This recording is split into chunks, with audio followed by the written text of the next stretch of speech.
Bom dia, boa tarde, boa noite, seja bem-vinda, bem-vindo ao canal Ideias Soltas ao Vento.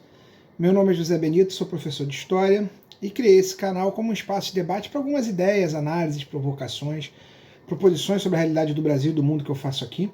Como um espaço de debate, eu sempre digo, o mais importante, primeiro para mim, é a opinião de quem está vendo o vídeo, então se você ao final do vídeo tiver algo a criticar, a adendar, a discutir, por favor, faça nos comentários, eu respondo a todos. Principalmente um vídeo opinativo, como vai ser esse de hoje, mais opinativo que informativo. Se você gostou do vídeo, não deixe de curtir, é muito importante apertar o polegar para cima. Se você gosta do canal, tem acompanhado nossos debates aqui ao longo das últimas semanas, ou está vendo agora, e gostar ao final de ver alguns vídeos nossos, por favor, não deixe de se inscrever, isso também é importante. Aperta em inscrever-se uma vez, vai aparecer inscrito, você vai receber as notificações.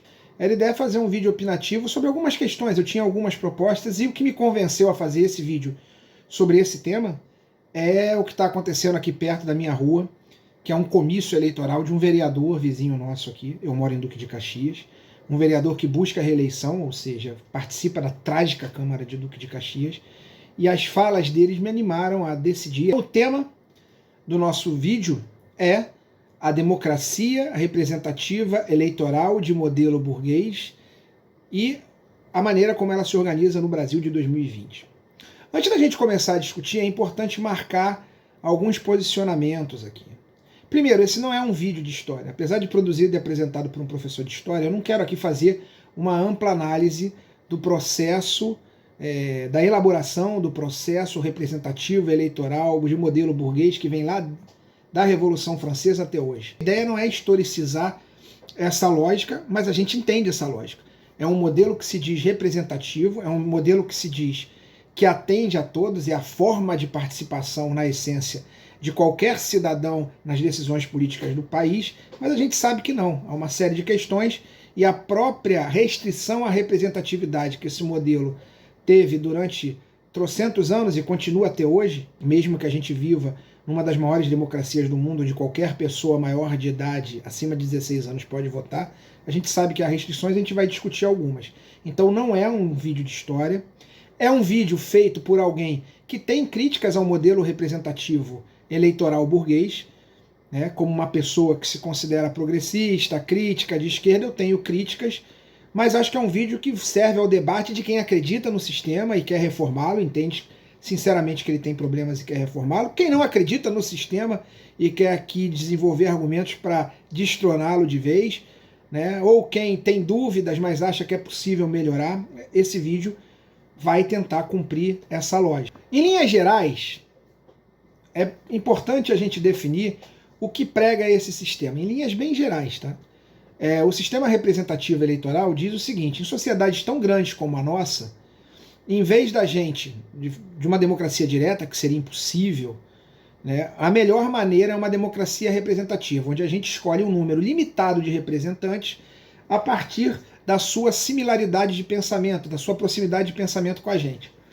Então o modelo ele prega o seguinte: já que todo mundo não dá para falar, a gente precisa criar espaços onde a sociedade fale. E como todo mundo não vai conseguir estar ali presente, imagina um país de 220 milhões de habitantes, a gente vai criar espaços de fala para representantes. Eu voto em representantes, particularmente do legislativo, deputados, senadores, vereadores, que é o caso agora do meu vizinho, e para que ele fale em meu nome. Essa é a teoria, a tese. As pessoas falam em nosso nome. Aí começam os problemas, eu acho. Primeiro, a ideia de que a democracia só se faz pelo voto, que a nossa voz é só por representante. Há propostas outras, mesmo dentro desse modelo, de maior participação popular, por exemplo, de controle de orçamento, ou em comitês populares para fiscalizar a gestão pública. Infelizmente, isso não existe aqui. Esse é o primeiro problema, é limitar a democracia a isso. E a outra coisa é, mesmo limitada a isso, a gente considerar a democracia não como representativa. Essa democracia burguesa representativa, ela não é tratada pela gente como representativa. Eu acho que esse é o principal problema que eu quero pôr para debate aqui. O brasileiro, nós todos, entendemos a democracia, o jogo eleitoral, não como uma escolha de um representante, de alguém que seja a minha voz, o que já seria dificílimo. Eu escolho benfeitores, porque a gente foi treinado para isso. Agora eu vou me permitir, para poder avançar nesse ponto, entrar rapidamente na história, né, e jogar a minha primeira teoria aqui, que alguns amigos, algumas amigas minhas conhecem, que é a especificidade do Brasil, o fato do Brasil ser uma república produzida a partir de uma história completamente diversa da dos seus vizinhos. O que aconteceu com os nossos vizinhos latino-americanos aqui? Todos eles, como nós, sofreram um processo de independência influenciado pelos valores da Revolução Francesa, ou seja, valores que pregavam essa lógica ideal burguesa. Os burgueses que tomaram o poder na França venderam uma ideologia junto, né? O Walter Benjamin diz isso. A ideologia da igualdade para todos, a falsa ideologia. E na América ele ganhou força. Pessoas que viviam na colônia queriam ter voz frente aos impérios coloniais europeus. Mesmo as elites coloniais achavam que não tinham a voz suficiente e usaram esse discurso para promover sua independência. E fizeram o mesmo jogo que a burguesia francesa fez com o povo. De lá, disseram para o povo, ó, a república é a forma de vocês participarem da política. Então se vende uma ideologia da república representativa eleitoral como uma forma de participação ampla na política. É claro que pós-independência, pós-revolução, a primeira coisa que esse modelo de república faz é afastar o povo, inclusive primeiramente na lei. Mas essa coisa é colocada, ou seja, o povo participa minimamente, mas participa dentro de uma lógica que o processo de independência de seus países gerava uma república que era de alguma maneira pertencente a eles. No Brasil não.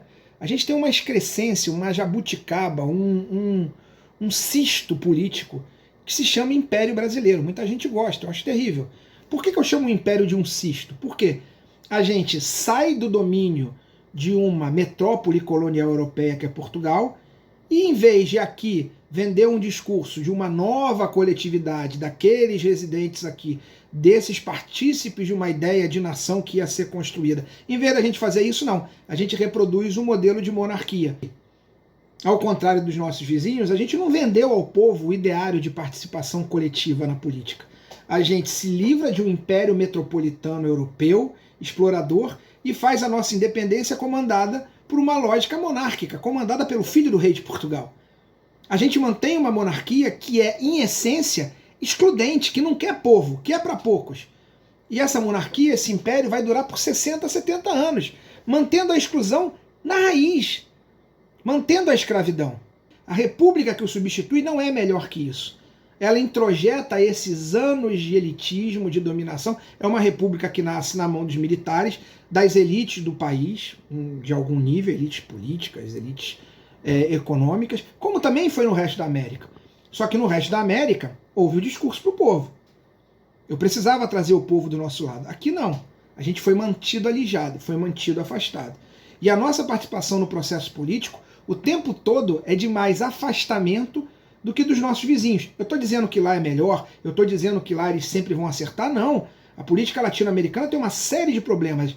A política é um processo complexo para que a gente se represente mal, para que a gente seja atordoado por visões errôneas de mundo, por visões errôneas de representatividade, aqui como lá. Eu só digo que aqui o processo é pior, porque a gente não foi dado a entender isso, nem no discurso, que a gente faria parte de uma nova coletividade, na qual a gente tinha minimamente uma nesga de direito.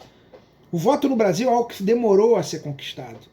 Para mulheres, para trabalhadores. Quando acaba a escravidão, eu não posso manter a questão racial, a questão da cor, como um impeditivo para a eleição, mas eu crio outras coisas, né? O voto dos analfabetos eu proíbo.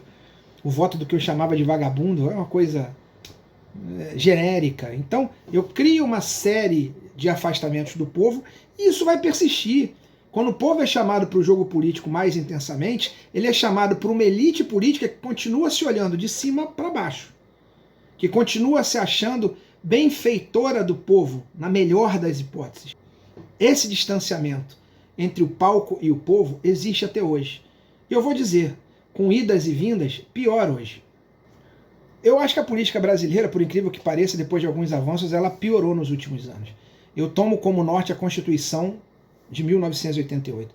A Constituição de 1988 é um libelo da boa política, talvez o máximo do liberal, onde pessoas de várias tendências ideológicas, à direita, à esquerda, ao centro, mas que tinham uma visão do jogo político, tinham uma visão, ainda que limitada, ainda que conservadora, da necessidade de participação do povo nesse processo de construção de nação, fez uma Constituição garantidora de vários direitos.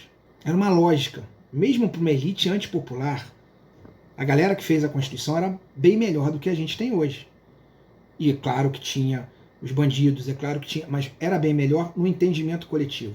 Dos anos para cá, eu acho que a gente piorou, como o mundo como um todo, pela desinformação, pela piora no acesso à leitura, pela piora no uso do pensamento crítico, a gente piorou no processo de entendimento do que é a política, do que é essa lógica representativa. Nos últimos anos, a política, para pegar no nível federal, é feita a nível de interesses paroquiais. Por exemplo, retirando direitos do povo. Deus sabe motivados. Por quê? Porque entendem de economia, porque isso vai melhorar a economia? Eu não acredito. A reforma da Previdência foi votada por deputados que sabiam exatamente o que estavam votando, que tinham noção de que, como representantes do povo, eles precisavam saber o que era a reforma da Previdência. Os deputados, aqueles que a gente votou, façam um exame de vocês. É claro, uma janela importantíssima. Tem parlamentares bons, sim, tem parlamentares que nos representam, sim, vereadores, deputados, mas são muito poucos. A maioria está lá no seu interesse paroquial, no máximo na boa intenção, tirando as coisas da cabeça dele, se tiver de boa intenção, que eu acho que a maioria nem está, para tocar o barco. Não há debate técnico, não há. E a prova disso, que piorou, é que se em 88 fez-se uma Constituição para garantir direitos para a maioria, ou pelo menos para sinalizar o país que a gente quer, de 88 para cá, todas as reformas, reforma da Previdência, reforma administrativa que está sendo colocada agora, a reforma trabalhista que retirou de direitos de todo o povo, parece que é um movimento de gente que está lá não representando a gente, que está lá votando ou de orelhada, ou por algum interesse escuso que a gente não sabe, na sua maioria, e que está mais preocupado em retirar direitos, em desconstruir esse senso coletivo. A gente é culpado, a gente vota mal. Eu estou falando a gente como sociedade. Você pode dizer, não, eu voto bem, não. Coletivamente a gente vota mal, porque a gente não adota a lógica da representação. A gente não está votando nas pessoas porque elas vão lá defender uma ideia, aquilo que eu acredito para o governo, porque na maioria das vezes eu também nem acredito. Eu nem sei o que está acontecendo, eu estou ouvindo de orelhada, eu não estou preocupado, é muita informação, eu não filtro. A gente também já fez um vídeo aqui sobre fake news. Então eu estou querendo que as coisas andem, aí eu vou escolher critérios subjetivos. Se eu não sei o que está acontecendo, se eu não sei o que a Câmara dos Vereadores faz, o que a Assembleia Legislativa faz, o que a Câmara dos Deputados faz, a gente também fez um vídeo sobre o papel desses caras, eu vou votar por critérios subjetivos. Seja porque o cara tem um discurso forte que promete acabar com a violência, como diz o meu candidato aqui vizinho, que ele é contra a velha política e está 5 mandatos na Câmara, eu queria saber quem é velha política para ele, que tem esse discurso genérico, que prega a família, que fala em nome de Deus, mas esse cara te representa? Mesmo que ele tenha a mesma fé que você acha que o que ele faz lá dentro, ele faz em seu nome, mais do que em nome de Deus, ele é seu representante? Então a gente vota porque é amigo, a gente vota porque o cara é legal, é um amigo do bairro, a gente vota por pequenas concessões, e eu volto a dizer, eu acho que o povo que vota por pequenas concessões porque está com a corda no pescoço, eu entendo. O cara precisa de um emprego, um vereador desse pilantra arruma um quebra-galho, o cara votar, existe uma questão de sobrevivência aí. Mas o problema é que a gente está falando de uma massa eleitoral que nem todo mundo está com essa corda no pescoço, mas não consegue enxergar para além do toma lá da cá. A primeira coisa que a gente precisa fazer é entender como a gente está votando, porque a gente está colocando gente lá que não tem a menor noção do que é para fazer. E se quem está lá não tem a noção do que é para fazer, é porque a gente não tem a menor noção do que esses caras têm que fazer. A gente está mandando os sem noção. Resumindo, para não ter um vídeo longo, o nosso grande problema é, em linhas gerais, fomos alijados do sistema político muito mais que os nossos vizinhos, enfrentamos hoje no mundo um processo de crise de representatividade, de excesso de informação e desinformação que atrapalha o jogo político eleitoral, que já é naturalmente limitado, que sofre a influência do poderio econômico, que sofre a influência da grande mídia. Então a gente vive num cenário que no mundo é caótico, num país onde ao povo sempre foi negado o direito a participar. A gente estava numa situação ruim, está indo para uma situação pior. Não temos na sua esmagadora maioria, com raras exceções, homens e mulheres públicas que saibam o que vão fazer lá, porque são homens e mulheres públicas eleitos e escolhidos por critérios subjetivos. Porque ele frequenta a minha igreja, porque ele é do meu bairro, porque ele toma cerveja comigo, porque ele botou grama sintética no meu campo. Como mudar isso? E aí que eu falei que o vídeo serve para todo mundo. A gente que acha que o sistema está comprometido e que esse modelo só derrubando. A gente que acha, como eu, que a reforma precisa ser radical. E uma reforma radical precisa começar com o primeiro passo, precisa começar com cada um de nós, mesmo nós que entendemos ou achamos pretensamente que votamos conscientes, a conversar com as pessoas e dizer qual é o tamanho da consciência do seu voto. Que é bom ter um amigo comandando a verba pública? Eu tenho uma porrada de amigos que eu não quero lá dentro, não. Qual é o país que eu quero deixar para os meus filhos? Qual é a cidade que eu quero deixar para os meus filhos? Eu sou nascido e criado em Duque de Caxias, uma cidade riquíssima, eu falo sempre isso, com homens públicos trágicos. Por que uma cidade tão rica tem um povo tão pobre? Por que uma cidade tão rica é tão violenta? É porque as pessoas que nascem aqui são violentas e precisam ser tratadas à bala, como boa parte da bancada dos vereadores de Caxias defende? Uma cidade tão rica precisa ter uma estrutura urbana tão precarizada? A cidade que eu cresci tinha quintais, tinha árvores. Hoje a gente vive em espaços favelizados, porque ninguém junta-se à crise nacional, à incapacidade política geral, com a incapacidade política local. Os quintais são transformados em casa de famílias que vão crescendo e não tem para onde ir, porque não tem política habitacional. Então eu estou pegando aqui 2 problemas, podia pegar 10. Somos um povo que foi excluído da política, que aprendeu a tratar político como alguém diferente, alguém que eu vejo de baixo para cima, sempre no palanque. Quando desce não é para dialogar comigo, é para comer um pastel, me dar um abraço, passar a mãozinha na cabeça do meu filho. A gente precisa dialogar com esses políticos, cobrar desses políticos e primeiro entender o que a gente quer. Porque o que está lá, não adianta reclamar depois, é o nosso espelho escarrado.